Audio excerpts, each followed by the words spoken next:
President of the United States and Mrs. Reagan.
Ladies and gentlemen, the national anthems of the Republic of the Philippines and the United States of America.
Presidency honors. Stand. Order. Order. Right. Order. Cool.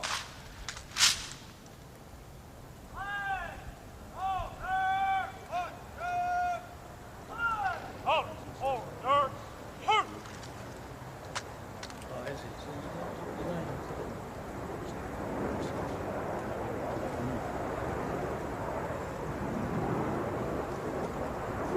Up. Right. Up. Ceremonial. And Yes. peace. Yes. Up. Remain there. Hit.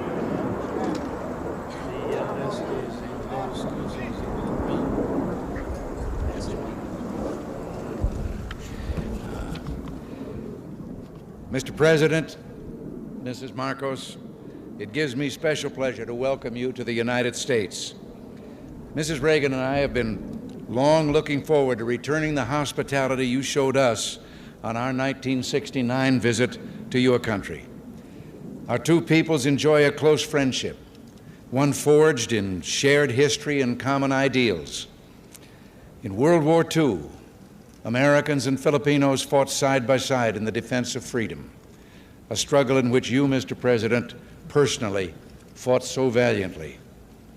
The values for which we struggled, independence, liberty, democracy, justice, equality, are engraved in our constitutions and embodied in our people's aspirations.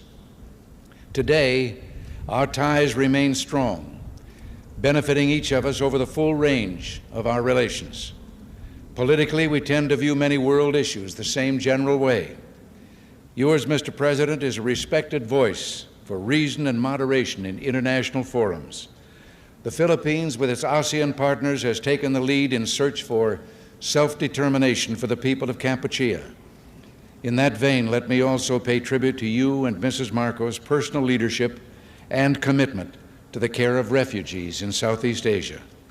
Under your direct sponsorship, the Philippines Refugee Processing Center has become a model of its kind in encouraging the development of self-sufficiency and the restoration of human dignity. The Philippines and you, Mr. President, play an important role in addressing the problems of economic development in the world. At Cancun, we made a new start toward a more effective and practical dialogue and improved cooperation among industrial and developing countries. Your leadership in that area, Mr. President, is vital and widely respected. Under your leadership at home, the Philippines can boast a record of solid economic growth over the past decade, attributable in significant part to its hospitable attitude toward free enterprise and private initiative. Your country's dedication to improving the standard of living of your people is an effort in which we've been delighted to participate through bilateral and multilateral economic assistance. Your continuing interest in better nutrition has led the Philippines to achieve self-sufficiency in food grain production. You can also point with pride to the success of your rural electrification program, now bringing benefits to an increasing number of remote regions. And I find it a matter of personal satisfaction that your country and my home state of California are both pioneers in developing geothermal power to replace expensive energy imports. The United States remains the Philippines' leading trading partner, and American firms are the largest foreign investors in your country, reflecting their confidence in your progress and prospects for economic growth.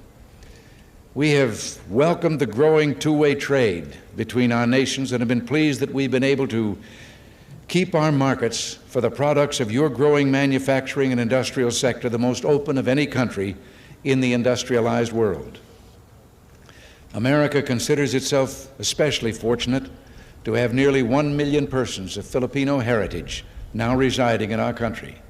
They bring with them their energy and their talents, and they contribute enormously to the rich diversity of American society. Similarly, thousands of Americans, enchanted by the beauty of your nation and by its people, have chosen to live in the Philippines. Our security relationship is an essential element in maintaining peace in the region and is so recognized. This relationship, one of several we have in the Western Pacific, threatens no one but contributes to the shield behind which the whole region can develop socially and economically. Mr. President, under your leadership, the Philippines stands as a recognized force for peace and security in Southeast Asia through its bilateral efforts and through its role in ASEAN, which is the focus of our regional policies in Southeast Asia. Mr. President, Mrs. Marcos, the United States deeply values its close friendship and alliance with the Philippines. We seek to use this visit to further strengthen our ties with your country. Nancy and I are personally delighted that you're here, and we say welcome to the United States, welcome to our national home.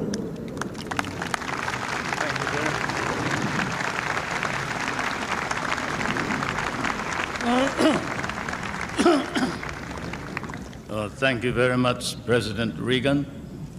Mrs. Reagan, members of the Cabinet, distinguished guests, my friends. On behalf of the 50 million people of the Philippines, Mrs. Marcos and I express our gratitude for your warm welcome to Washington and to the United States of America. This great and beautiful city, that is one of the few cities that was built as a capital for a great nation, is indeed, as has been written, the key to knowing the secret of America. And this house of the American people, an American frontier that never vanishes. Your beautiful city with its grand memorials, its monuments, its walks, is indeed a city that memorializes the great achievements of your people for the past 2 centuries. But more than that, it keeps offering to the enterprising and the talented, the courageous and the strong, the rewards of effort and of initiative. At the same time, as I stand here on American soil, I realize that I stand on what may be the center of the government of the United States of America, here where, as I have often stated, the future is being born. The future is being born depending upon the man who is in the White House. And the man who is in the White House today certainly is creating a new future for our world.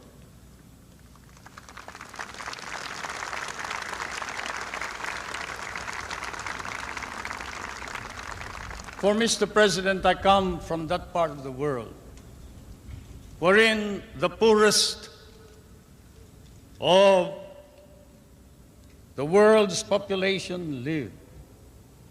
I come from that part of the world that cherishes an image of America with its ideals, its dreams, its illusions. I come from the Philippines, a part of Asia which has been molded along the principles of American democracy. We learned to love these ideals and principles, and we lost 1 million of our people fighting for them in the last war. We have always stood by these ideals. We shall continue to do so, whatever may be the cost, at the risk of our fortunes, our lives, but more important of all, our honor. We stand for the ideals of democracy that is our legacy from the United States of America.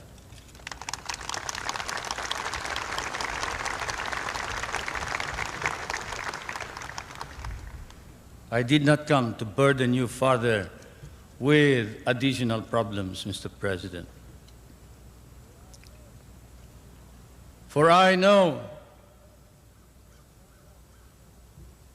that, as I have said in many a speech before my own people and before the world, fate and destiny has decreed that the United States of America be the trustee of modern civilization against the threat of a possible second dark ages. And America cannot fail. And therefore, we, the Filipino people, come and bring to you a prayer that God and His divine providence may grant you guidance, strengthen both your heart and hand, so that that hand may be strong on the lever of power and save our humanity.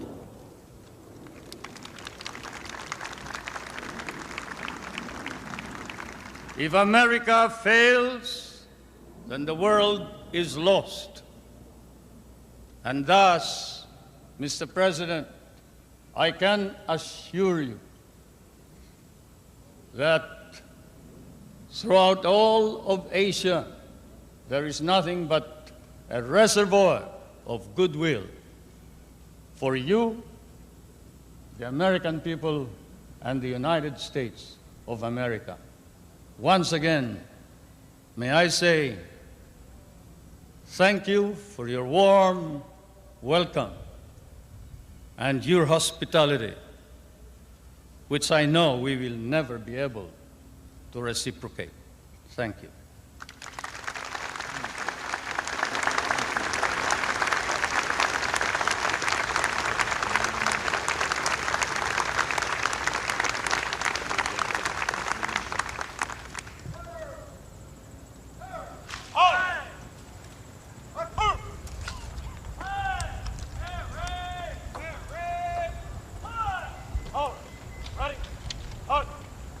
Thank you. Well, should I thank you?